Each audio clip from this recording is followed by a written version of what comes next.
Welcome to Unemployed Film Snobs. My name is Letona. I'm here with our fellow co-hosts. Johnny Knoxville. Hey, I'm kidding, guys. It's Brian Delgado. I'm Joshua Mejia. And for starters, if you notice, I sound a little bit different. I'm a little under the weather right now. I'm just kind of getting off a cold, but that's not going to stop us because we kind of have a little bit of a special episode today. We're on the way to go see Killers of the Flower Moon. And because, it's a Scorsese, and it might just be another classic, and you'll probably get our reactions at the end of this episode, we kind of wanted to talk about the Mount Rushmore of filmmakers, at least American ones. So, I kind of wanted to get into the discussion. We all kind of picked some choices, and I'll just start driving and kind of start off that conversation. So when I kind of brought up this topic, the idea I had for sure was just like, who represents the pinnacle of what American cinema has to offer, right? And I know we're all gonna have slightly different choices, maybe majorly different choices. Yeah. I was I guess to start off, when I think of this, I think the one person for sure that had to be on there was none other than Steven Spielberg. Really? I know there's some people who have feelings about a lot of films he's made in the last 10, 15 years. I'm thinking mainly Ready Player One, the BFG, and stuff like that. But I don't think that's ever stopped him from being just one of the best. The Fabelmans was a movie that I walked out kind of mixed, but now that I've seen it repeatedly at home, I get what he's going for finally. And that was, I don't know if I just didn't connect with it when I first saw it, but he just still has that magic. And again, just his classic blockbusters. Jurassic Park, Jaws, and everything he's produced. He really is a staple of everything American cinema has had to offer, at least for a general audience sense, So I couldn't help but not have. I had to put him in. You can't leave him out. Maybe you guys are gonna feel different for sure. But for me, he is the all-American kind of classic filmmaker, and a lot of his movies are still you can see influence a lot of current-day filmmakers. I didn't have to go too long with that one, but I can start moving on to my number two. And these aren't in any order either. I don't think we're ordering these. No, at least personally, no. Yeah. My number two was gonna be Stanley Kubrick. I feel for especially him, and it's a really personal work to me.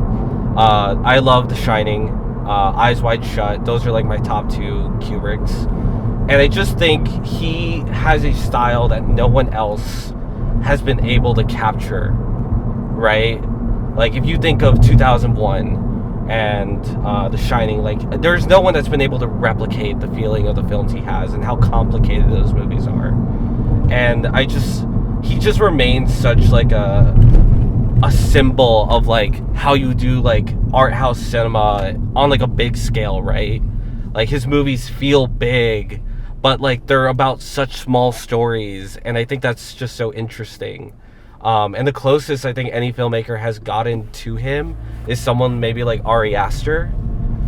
But even then, maybe when Ari's done a couple more movies, there's just nothing that's quite matched up to what Kubrick has done. Yeah, definitely. My number three, I feel this one might be a little divisive because he's a fairly more recent filmmaker, but he has had a long career anyway. He seems to be rounding out his film list and his career, and so my pick was going to be Quentin Tarantino.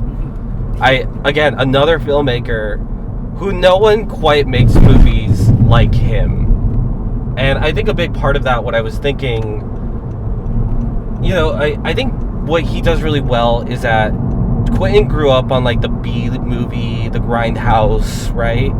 And he somehow made them very auteur, right? If you think about a Tarantino movie, Kill Bill, they're they feel like Grindhouse movies, the B movies with the cheesiness, and they're such part of his style that no one else is replicating them because it's no one else grew up watching those movies from him. And I just find I get absorbed by them, and they're just so of their own, and I really respect that he just goes for it, and they feel just really kind of classy B movies that are respected by the Oscars, and it's kind of crazy when I think about it that way. So I do have my fourth pick, but and we did kind of spoil it to each other what it was. So we're going to save it to the end to have a more breakout discussion about it. Yeah, we all have the same fourth pick. We all have the same fourth pick. So we'll save that a little to the end. But those are my three, just to kind of recap, which is Kubrick, Spielberg, and Tarantino. And I'll just toss to you, Brian, and feel free. Yeah, of course, man. Thank you. So, honestly, my first pick for the filmmaker would be the classic, Alfred Hitchcock. So, Alfred Hitchcock, Psycho. So, you guys know me. I'm big into horror, and I think Psycho was definitely the gateway to what modern horror, essentially is now. Psycho, Vertigo. There's a lot of movies where it's like, the suspense, the thriller. He did that so well. The audience, what is that called when the audience knows something that the characters doesn't know? It's like the classic, like, the Chekhov's gun. We know that the audience knows that there's a bomb underneath the table, but the characters don't know. So it's just like that thriller. I was like, when is this Chekhov's gun gonna go off, right? Mm-hmm. So I love that. It's so simple, and maybe not a lot of people are gonna think about Hitchcock now, but he has so much influence practically in almost every movie I have ever seen. So obviously I don't think I need to explain it any further. So Alfred Hitchcock would be my first pick. My second pick, I would say, is Alfonso Cuarón. Which I also share that same pick. He almost made it on mine. And I do want to do a disclaimer. I picked him first, and then when we found out, when these two found out, I didn't change my list, to be fair. Did not, but it's a great one because I feel like there's so many other filmmakers, and rightfully so, right? Like, I feel like Alfonso Cuarón doesn't do as much films or is not as prominent as these other filmmakers that we have or are going to mention. So, but Alfonso Cuarón, Children of Men. Classic, dude. I just have to give it up. Roma, Gravity. Gravity was like my first 5-star movie. Like that whole experience. So I don't know. I'm not. I don't dive deep in like how Letona does it, but I just these directors, when they come into mind, it's because these directors really have a great track record of movies that I personally have enjoyed more. So, but Children of Men is like the first thing that comes into mind. There's so many stories or movies or any sort of media that I watch that are heavily influenced by things like Children of Men, Gravity, things like that. And my third one would be, this was difficult, Christopher Nolan. Yeah. The more recent filmmaker. Not like Alfonso Cuarón, but Dark Knight Rises, the whole trilogy. It's great. And FYI, I'm not into superhero movies, so if I have to mention Dark Knight Rises, hey, the Dark Knight trilogy is one of the greatest. Yeah, the trilogy is great. But the way Nolan just gets these actors to act a certain way, especially like Heath Ledger, as Joker. It's incredible. There's also, Oppenheimer is something I haven't seen yet, but I know I'm going to enjoy it because I trust Nolan. I trust Nolan to get the source material correctly. So, that's just pretty much it. I don't know, apart from Cuarón, I don't know if you have any. So my picks are very, not out of pocket, but they're a little more out there. They're definitely Mejia picks. my picks are very much Mejia. influenced of how I got into filmmaking as the craft. So my first pick would be, and again, this is not in any order whatsoever, but my first pick would be Terrence Malick. He's one of the most philosophical filmmakers of all time, I would personally say. So, his all his films really, To the Wonder, which was very, the critic on that was very, unbalanced, I would say, but The New World, I'm blanking on his movies right now, to be honest, but Terrence Malick, he was just very influential director to me. I'm huge into philosophical stuff. I love philosophy in general, but philosophical movies are like one of my favorites to watch. Those nice slow burns. So his stuff is it's just great. His most recent film, Hidden World, I believe, it's a really great film. He loves shooting the wide angle stuff. Or, I think what everyone knows his work to be is The Tree of Life with Brad Pitt and what is it, Jessica Chastain, I think? Who's in it? Pretty sure. Yes. I'm blanking out. Yeah. But yeah, so The Tree of Life is more of his more mainstream, well-known films, but he just goes into what it's like to be human, like I think Two of the Wonder had Ben Affleck in it, and that one was more showing just human relationships, love, how it changes people, how you go in and out of phases of different love, and then there's another one that, I'm blanking on the name, but it's the one with Christian Bale, and that one kind of more goes towards like the Hollywood system, and it's very philosophical towards the Hollywood system. But yeah, so Terrence Malick, definitely a choice of mine. Another one, even more, I think indie would be Michael Haneke. Hopefully I'm pronouncing his last name right. But yeah, no, he's one of the filmmakers that was very indie. I found him at first with there's a movie that I am blanking on, but I'll put it as a text right here because I'm literally completely blanking on it. But I'll put it as a text right here. It's a home invasion movie, and it's really great. I do highly recommend it. The text would be somewhere right here. But that's how I found him. And yeah, and then my third choice would be Kuran as well. Children of Men, very influential picture to me as I was growing into filmmaking. But yeah, I mean, those would be my top 3 choices. By the way, that tracking shot in Children of Men. Oh yeah, the tracking shot. That's well, which one? There were multiple. There are multiple. The so, car yeah, one you're is right. the one that always gets me. The car one. The car one, or the one at the beginning? The car one. The car one. That was good because the way the camera moves a lot in that scene.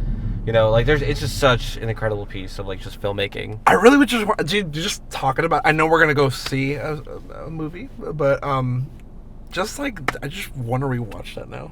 Just talking about it, it's that good, and it's Anyway, go ahead, Mejia. But yeah, so those are my 3 picks, and then do you all want to try to say it at the same time? Yeah, we should 100%. I can count us down. Okay, I was gonna say a count of 3, maybe. Yeah. Okay. So on 3. On 3. Our fourth. Our fourth. This is going to be our fourth we'll say filmmaker. the last name. Yeah, we'll say. Oh, great. Last Okay. name. Last name. So, 1, 2, 3. Scorsese. He had to be on there. Shocker. It's not because we were on our way to go see Killers of the Flower Moon, but he had to be on there. Martin Scorsese. There's no one else who has done it quite like him, right? I mean, just how many years has he been making movies now? 40? Almost 50? I mean, so more than that, 50 years. He's going on 80 years old right now. So yeah, this dude's been around since what, 70s? So making films since the 70s. Taxi Driver was what, 76? But here's earlier films like Boxcar, Bertha, or Who's That Knocking at My Door, and short films from the NYU. Those are on the Criterion channel, I think, at least. So and just watch it. His more modern films as well. You can't say he's not trying and experimenting, right? Yeah. I know no one really went to go see Hugo, but that was a big a fun movie. It was a fun movie. He was trying out 3D. Yeah. I was this is incredible for him to try. The 3D. I'll try to be careful before we transition into our next segment where we kind of do our what we watched this week. But no, I mean, really, he really is so influential. Mejia, I know you were in our pre-meeting where you were definitely talking about his work with the World Cinema Project. Oh yeah, no, he's definitely, I think, I'm not sure how much people know about Scorsese aside from just being a really amazing American director, but he has been pivotal in recovering so many, not just lost cinema pictures, but just stuff that's when they restore projects and everything, things are not half made, but are half known, and he's been responsible for restoring all these amazing pictures, World Cinema. That's the name, World Cinema Project. So he's literally a living library archive of movies, of cinema from all around the world, from everywhere, from the most obscure stuff you could think of to the most mainstream. He is just he's saving cinema, honestly. Like in that respect, at least he's saving like the history of cinema. You know, and I respect him so much for that. And I think that, you know, whenever he does eventually pass away, it's gonna be a huge, huge loss to cinema, not just as a director, but for the stuff he's done for movies. Yeah. Ah, man. Yeah, no, I agree. I'm thinking about Scorsese's. I mean, how many more movies do you think he's got? I mean, he said it himself too in a couple of interviews recently, where it's like he maybe has 2 or 3 more. He's like at most. He's like even at most 2. He's like it just depends. I think a lot of factors depend on like how fast he can make them. Like I know he already has his next movie planned out with I think DiCaprio is set to star in it. So maybe like he has 2 more, maybe he has 3 more, depending on how fast the movies go along in terms of the process of filmmaking. But you got to think about also with this next one, I think it's called The Wager, and I think it's on his next movie. Yeah, his next movie. I think it's called The Wager, and I believe it is a book written by the same guy who did Killers of the Flower Moon. And you know, I'm thinking now, like, you know, we're on our way to go see Killers of the Flower Moon, and I don't know if it's because we're in the SoCal bubble, but like it feels like it's kind of a big event today a little bit. Like, I don't know, like I know it's like an R-rated feature that's over 3 hours, but like a lot of people seem to be kind of energized to go see this, and I don't know what's going with the timing, you know, like I don't remember if The Irishman was like as big of a deal, and that was also on Netflix. Yeah. But like I just feel like there's a lot of energy to go see this movie. And like again, maybe it's the SoCal bubble. Really? Yeah, I was just gonna say, dude, because I think it depends. I don't even think it's the SoCal bubble. I just think it's who your friend group is. Well, not just that, because but I think don't mean to interrupt you, Brian, but I feel that for the whole, you know, the buzz that's going around, that's a little more so than you know has been in his past films. I think it's just because of the whole discourse that has been with him and like Marvel or superhero films. That's true. He knows how to keep himself in the news for sure. He's been in the conversation that way, but not just that. But his daughter has been posting TikToks of him that have been gaining a lot of like social media trends. If you guys haven't seen that TikTok video, I highly recommend you watch that. Well, there's 2 of them. There is 2 of them. Yeah. But the first one is about the lingo, right? Yeah, the lingo. Which lingo. Pretty impressive. I don't want to spoil it if you want to go watch that TikTok video, but it's pretty impressive. Yeah, I think that probably gives us a good segue, because it looks like we're just really gushing to talk about some Scorsese. Some more, which we wanted to do another what we kind of watched segment this week, but we wanted it to be themed, and since we're talking about Scorsese, we're on our way to see Killers of the Flower Moon. We all did some homework and either revisited an old Scorsese movie we hadn't seen or something we hadn't watched before. And then maybe we'll say how many Scorsese films we have each watched. Oh, don't don't put me on the spot, dude. It's not that large of a number. Yeah. But Brian, I know you were the only one that actually did watch something you had never seen before. Yeah. So I feel like you should kick us off. Yeah. So I watched The Irishman. I've known about the movie for like the longest time, but I never bothered to go see it until now. I don't want to say I was forced. I mean, at some point I was going to watch this movie anyway. But I think it's appropriate because this is technically his last movie, or his last movie before now. So I think it's great having this fresh into my mind. Now, of course, it's another like mobster movie, but compared to like Goodfellas, but this I enjoyed this one. Just a quick like review. I enjoyed it. It's a slow burn. Yes, there are some critiques about like maybe him casting younger actors for this role for The Irishman, but he should have cast. He should have, but I think it's fine. I think what he was trying to get across worked, and one of the things about Scorsese that I think is interesting is because I'm thinking about the contrast. The contrast is very heavy between Killers of the Flower Moon and The Irishman, but the themes are all connected because Scorsese always likes to delve into corruption, violence, things like that, and Killers of the Flower Moon is going to be exactly just that. Well, it's like kind of how like he grew up with. I mean, him and De Niro grew up together essentially. I think as teenagers. And they grew up in New York. They grew up on the hard streets of New York, literally. I mean, that's what one of his one of his first debuts as a filmmaker was Mean Streets, and it was quite literally, how he grew up. By the way, I literally had to look up like the ages of Robert De Niro and Scorsese. They're both 80. So I mean, they're up there. By the way, so Robert De Niro is going to be in Killers of the Flower Moon. He's going to be in this movie now. It's definitely going to be interesting seeing him being the protagonist. I don't know much about the story for Killers of the Flower Moon, but it seems like it might be antagonistic.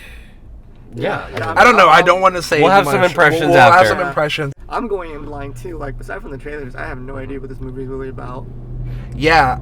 So I don't know if you want to discuss Killers of the Flower Moon specifically. Let's save it. Let's save it. Okay. So just back to it. Like, if you have any final thoughts on The Irishman. So it's a slow burn. I'm kind of like you, Mejia. I do like my slow burns. I didn't. So Scorsese would be disappointed in the way I viewed The Irishman because I was watching it during work and I was kind of going on and off and on, watching it every now and then. I would stop. I didn't actually finish it. So I started it like 2 days ago. I didn't finish it till this morning. I had like 1 hour left, and that last hour like really makes the movie. So I kind of knew that going into. So I kind of watched it like a TV show. Sorry, Scorsese, if you're watching this, I'm sorry. But I enjoyed it. You hear especially like I think if you grew up around that time. Because the Irishman kind of expands like decades, right? So I think if you grew up around that time, especially in the East Coast, Midwest, you hear a lot about like killings. It's basically just like God. If he's watching this, he's gonna hate me so much. It's like a mob Avengers. It's like a mob Avengers, basically. This whole thing just captures the mob adventures. Jimmy Hoffa, you have. So I think it's great in that regard.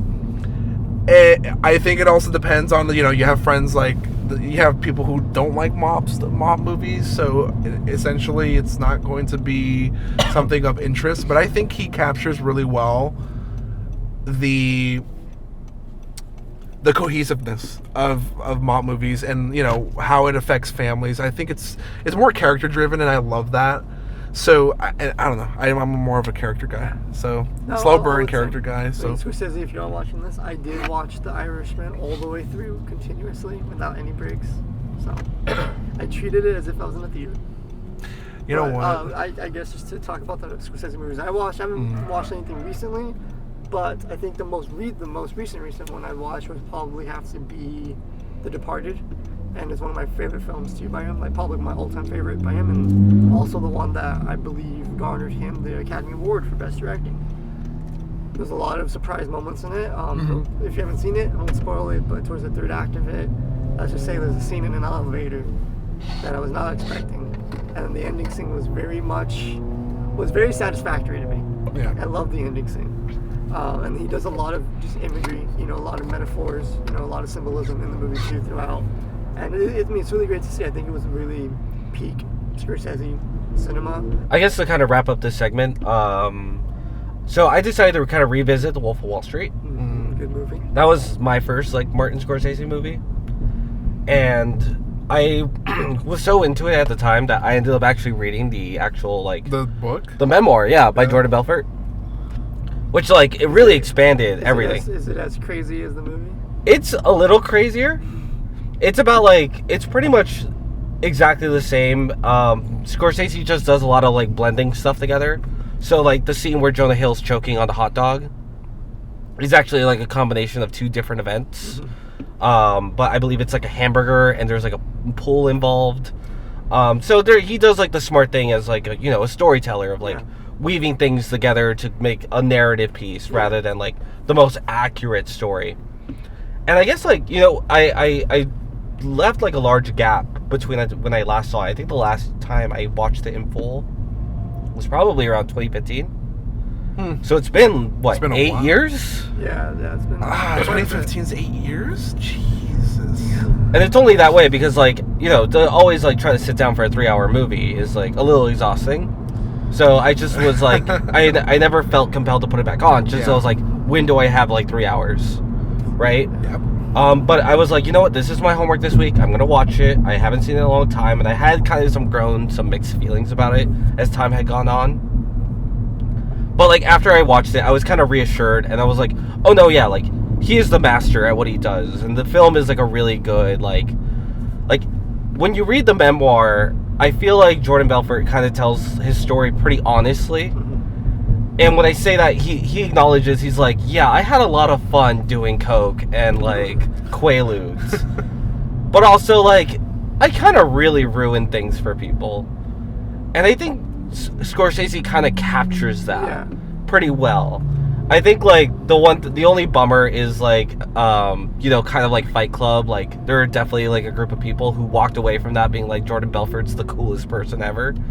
And especially in the memoir, like the last like 100 pages is like Jordan Belfort in jail, and it kind of gets really depressing. And he talks about his experience like going to group meetings and like the last kind of years being with his wife Naomi, and like how they got divorced. And it just, I remember reading that last 100 pages, I was like, wow, it's really a downer. And some of that I kind of wish was a little more in the movie, because by the time you get to it, things start wrapping up pretty quickly. I mean, you do have the scene, spoiler alert, but you do have the scene with him and the ankle monitor at the pool talking to Jonah Hill after. So that I feel like that was kind of trying to summarize that portion of the book. Yeah, and it's a big book. Yeah. Like, I get it. There's only so much time you can fit. But upon revisiting it, I was like, this is like kind of like, it's wild that Scorsese, and I don't want this to sound like ageism, but he is making a movie like he like just hopped off like out of college and is like 22 years old making the coolest movie you could possibly watch. You know, he does like all the classic Scorsese-isms of like the tracking while the character's speaking to the camera. There's like the movie opens with like a cool little blip of like Leo's driving his Lamborghini or his Ferrari or whatever, and he's like, actually it was white, like Don Johnson in Miami Vice, and the car changes colors, which I'm sure was like a special effect or a visual effect they did after, but it had like it does like such cool little things throughout it. The editing is crazy. Was it his normal editor who did it? I wish I had the answer, but I just was watching it. I was like just absorbing it, and I was like, it's frantic, it picks up, it's fast, and then the scene where he decides to really like slow down are just so engaging to watch. And this time, especially as I'm a bit older, like one of the scenes that really stood out to me, I feel like a lot of people talk about that Matthew McConaughey scene at the dinner table, but this but the one that really stood out to me this time was Leonardo DiCaprio when he's sitting down with the FBI agent in his yacht. Oh, yeah. And he's talking to them, and it's like, I was like, damn, I can't believe Leo didn't win the Oscar for this. And I should have, I don't remember who like he was up against that year. Yeah. But like, I mean, his scene partner was really good too, Kyle Chandler. Kyle Chandler, yes. Kyle Chandler, just straight-faced, perfect straight-faced man. And just the two of them bouncing off each other, and Leo doing this whole like... It seemed like they had a lot of fun. I mean, I don't know what happened on set, but it seemed like a lot of fun. It was just a lot of fun, and like Leo's doing this like perfectly kind of like snake oil charmer kind of thing the whole time. You kind of get sucked into his world, and like that's the magic of Scorsese is that he managed to really bring that out of the book, because that's what Jordan Belfort does in the book, is like he kind of really ropes you in, and he's like, I was having fun. Doesn't this sound like fun? And you're like, yeah, it kind of does. So yeah, that was kind of like, that was my rewatch, and I'm glad like I revisited it finally with like an older perspective and was able to appreciate it a little more. When I first watched it, I was in high school, and my parents made me leave the theater because I found crazy. Oh yeah, no, there is so many crazy shots. Honestly, I lasted up to a certain part in the room when he's with a certain someone. I feel like I know what you mean. Yeah, no, it's in the beginning. I got to that part, and then like my parents were like, nope, all right, that's it. Because they're like, their original thoughts were like, oh, it's a Scorsese DiCaprio film. They thought it was a bit more of a mobster type of film, not what it actually was. You know, it just, I just forget for some reason that Scorsese directed that. Does that make sense? I get it, because that's what I'm saying. It feels a little bit like he just like hopped. He's like a fresh new filmmaker, just showing off. I guess that's just what makes him stand out too, because he goats. Yeah, like his range. The way he's able to just do that is incredible. So just to go back on something that you said, where like a lot of the tracking shots, would you call that like maybe a Scorsese shot? Just because I know Nolan has his type of shots. For sure, it's just like he does it a lot in his movies, right? Like I know it's not unique, but like. But like old directors kind of have like that trademark shot that they usually do in a movie. You know, Nolan has like the back to camera one, right? With the silhouette, like like the Joker in The Dark Knight, such an iconic little sequence there.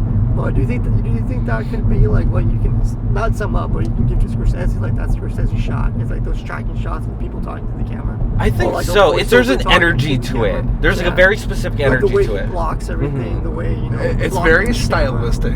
Yeah. Because if I remember, I was just watching it like 24 hours ago, and like if I remember, it's a shot that starts within the house, out of the house, all the way to his car.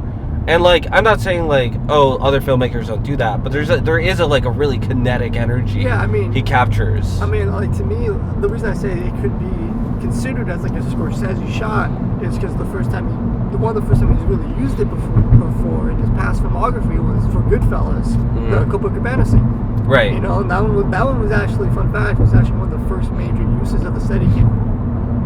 And I mean, look how, I guess, right, you just said it, which is like, when you look at it then, it's like almost perfectly utilized. Yeah, because I mean, he's not talking like the and what I love about that scene in Goodfellas too, is that it's a mixture of voiceover and,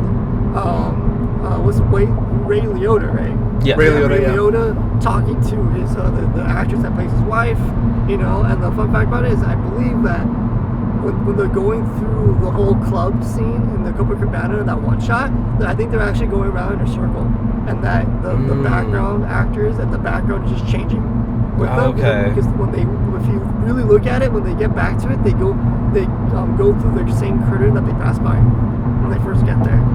Okay. Well, yeah, that's the movie magic, right? Yeah. So yeah, I mean, like, I just feel like it's just that movie.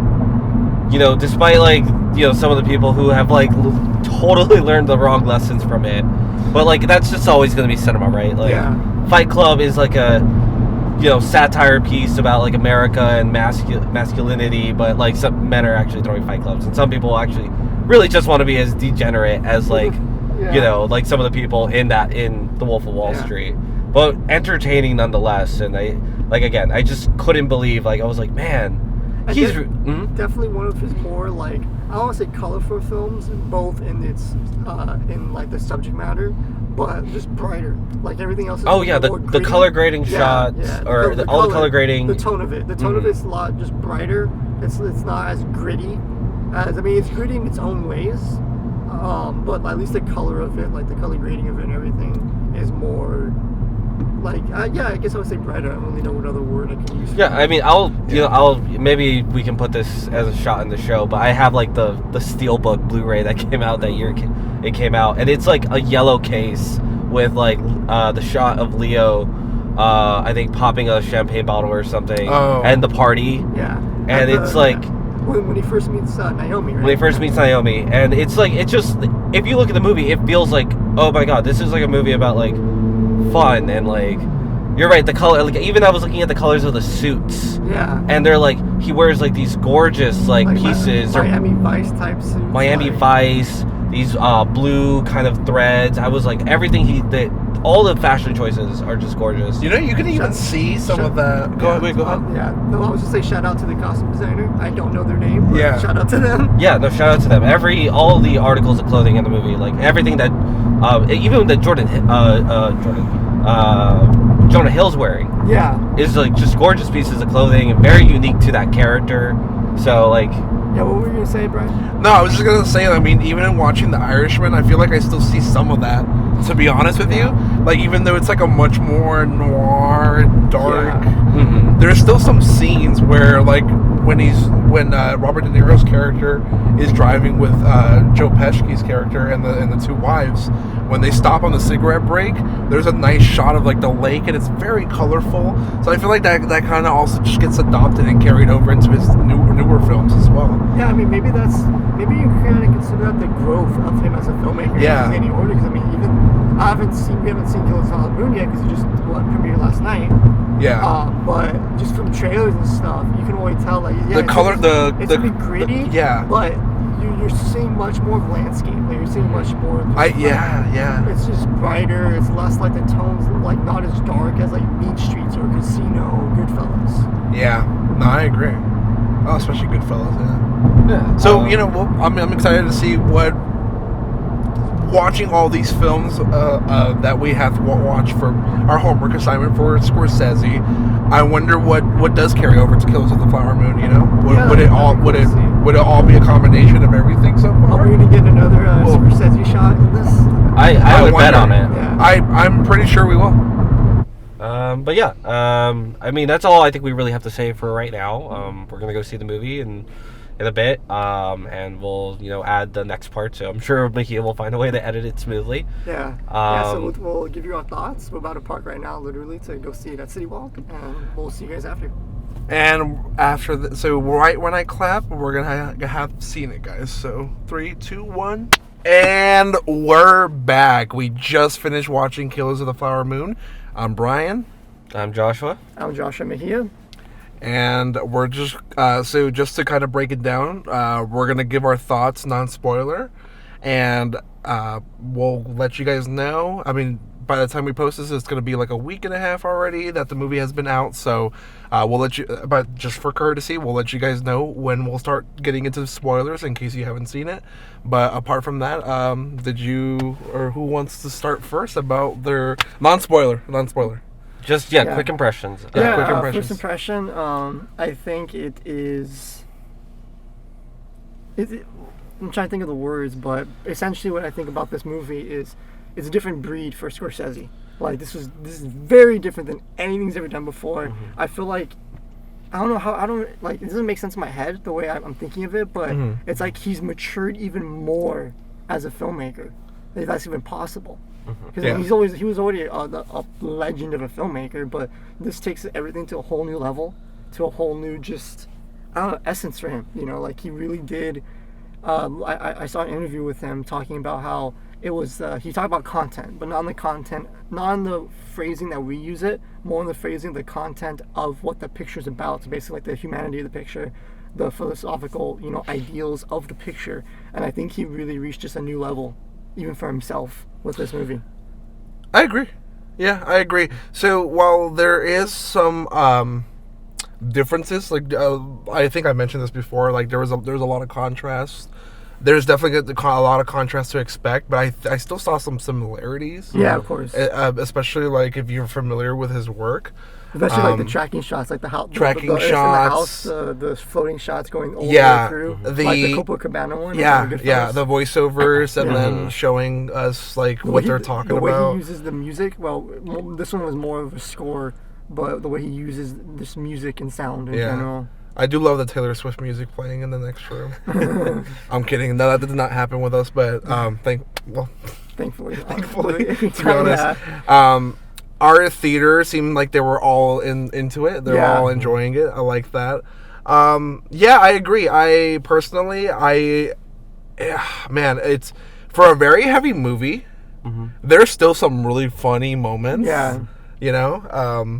I think in the spoiler, just to be safe, I'll mention in the spoiler section when we talk about it. But there's still some good moments. There was also some beautiful moments too. Mm-hmm. Again, I won't talk about it until we get into the spoiler part. But I think, Scorsese did a really great job with this movie. It's definitely a different breed, and I really respect that. And I think that's how filmmaking should be. He's like, even though he's in his more elderly age, it feels like with this movie, he's definitely evolved. Mm-hmm. Like I'm excited for what his next movie is going to be now. It kind of gives me like the Wolf of Wall Street vibes, where it's like, it's different. Yeah, it's different. It's different yet the same, but at the same time, just super contrasting to any other work he's done. Definitely. Like, if you watch it, you really would not think this is a Scorsese film. That's literally what I was thinking the entire time I was watching this. I don't know if you felt that way, but Yeah, no, I'm just waiting to, I guess, get my thoughts. Yeah, go ahead. I was kind of thinking in my head a lot, just like, how do I feel about this? Because I'm a little hard on Scorsese for the only reason that, like, you know, I know he's trying so hard to give us something, and sometimes I feel like he falls a little short of that for me. Like, I don't love The Irishman. You know, I think it's bold. I think it's so expansive, but I think parts of it fall a little flat for me. I didn't have that problem with this movie at all.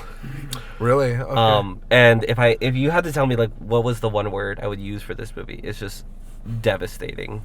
Yeah. From beginning to end, Yeah. It really I was is, just man. Yeah, devastated. that's a good There's just some moments where I'm like, man, really? Yeah. Like, again? By the You know, end, like, by the end, That ending was pretty cool too. There's a.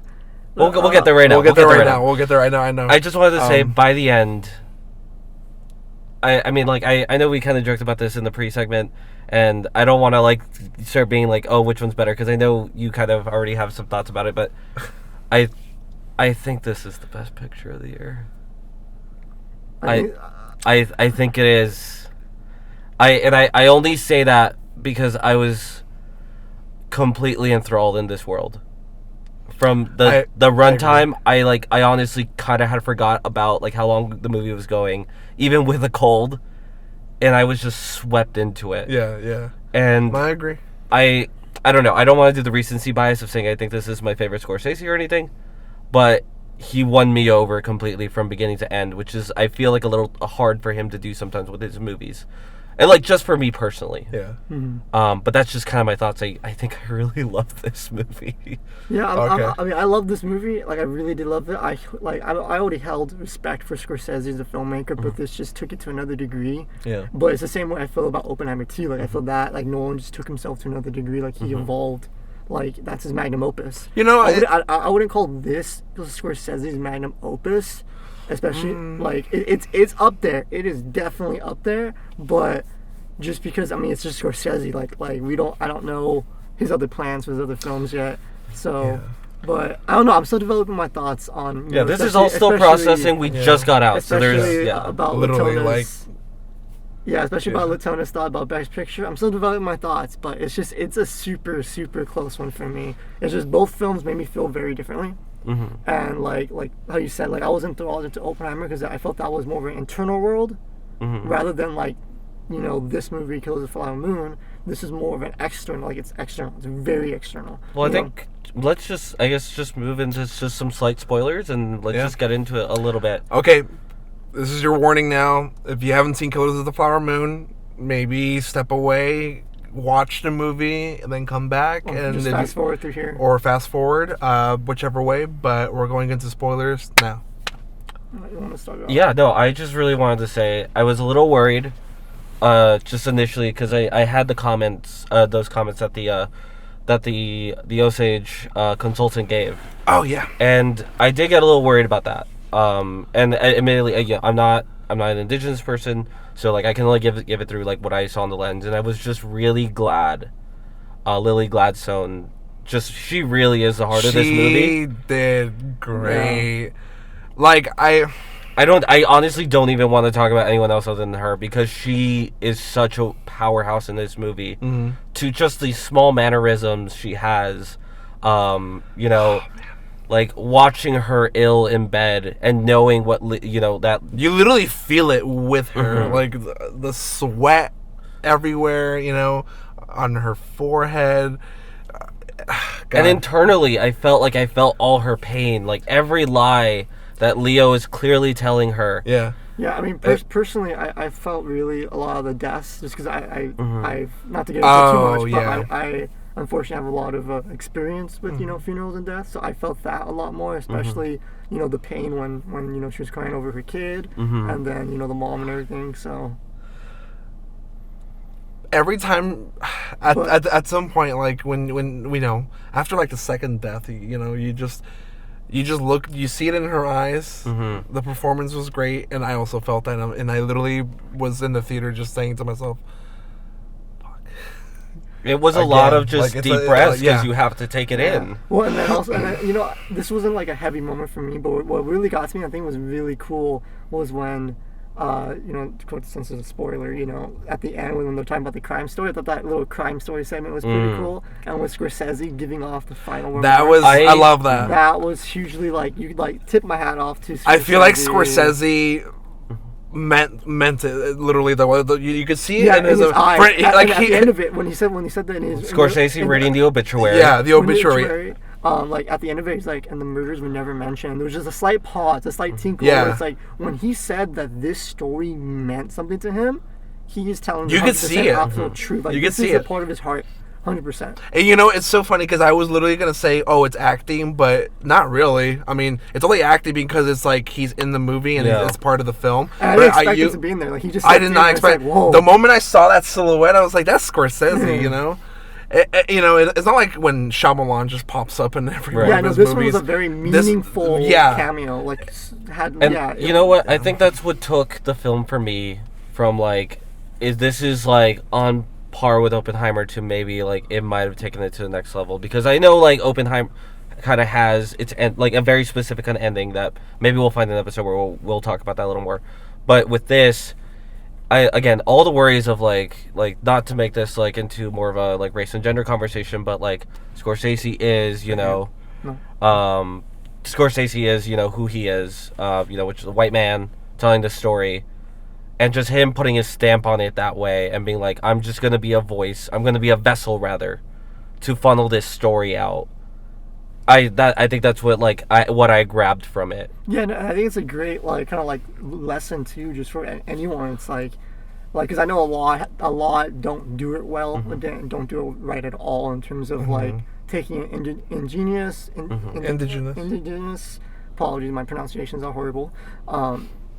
That, you know, just all the cultures, you know, like that's not your own, and people get mad at that, right? But I feel like Scorsese can show that, you know, you can, like, as long as you have the heart and the right mindset and the right like place for it, like you know what you want to do And with a good it. team of people around you, like, you know, the actual like Yeah, Osage people. yeah, like he, you know, they were consultants on it, they were in it. You know, so yeah, I mean, I agree. I'm still developing my thoughts on it. You know, I don't want to say too much because I'm still trying to figure out what it meant for me first, and then just kind of building around that for myself right now. So one thing I just want to briefly mention, when Molly's mother died and she saw her ancestors, Right. that was beautiful. Like, you know, it felt like it felt like a brief moment of peace and, you know, just letting go. And I honestly think it was just a really... Honestly, it didn't hit me until, like... Yeah, I had to process Like, that I had to as well. process that, like, for a second. And then when I realized what was happening, I really appreciate that scene a lot. Especially given what happens in the rest of the... Like, when that happens in the movie, given what happens afterwards, it's like... That's, like, the only moment of peace, I feel like. Yeah. And her family. And I think to kind of lead off with that, maybe even end with it, if I'm not sure. Yeah. But just that, you know, that same moment of peace is what I kind of got with Scorsese's cameo at the end. It was just like, it was really just like a bring it home type of thing. And that he was like, oh, like, you know, I think it was perfect for that. And I think the reasoning behind it, I mean, I don't know like him personally or anything, but the reasoning behind it as a filmmaking perspective is that I think he knew just as a director of this, that he needed to be present and show, you know, this can't just be some random actor or some, you know, random person that came up and said this and said the obituary. It had to be him. Like, it had to be him to kind of just bring it home and show that, you know, I cared about this. You know, this was like my baby. This was my love. Yeah. You know, with everyone that helped me bring this together, this is what I brought to you. This is what I present. Especially at the beginning when he gave the intro to it, too. Yeah, no, I think that was a perfect way to kind of end that kind of quick conversation we were going to have. I'm sure this episode's going to probably run a little bit longer than usual. But honestly, there was just kind of a lot to talk about this week. So who knows? I guess when we see it in the editing bay, we'll see where it turns out. Yeah, so that's been our show. Yeah, no, just like Mejia said, thank you for tuning in again to Unemployed Film Snobs. You know, like, subscribe, comment, share. Yeah. Follow us on Instagram, TikTok, and, you know, all that jazz. I've been your host, Joshua Letona. I've been your host, Brian Delgado. And I'm Joshua Mejia, and we'll see you next time. Peace.